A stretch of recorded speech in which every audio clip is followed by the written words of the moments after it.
Bakit may mga taong hindi hahayaang matapos magsalita? Yan ang interruption habit. May mga taong laging sumisingit ng aagaw ng moment. Sa una, pwede mong isipin na enthusiasm lang ito.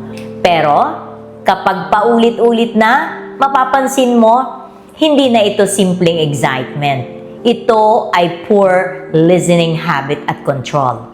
Dahil kapag palagi mong ini-interrupt ang iba, pinaparamdam mo na mas mahalaga ang boses mo kaysa sa kanya.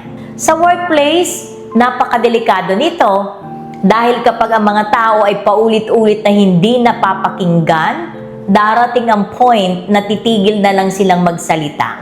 At kapag tumahimik na ang mga tao, hindi lang boses ang nawawala, pati ideas, feedback, at mga mahahalagang insights.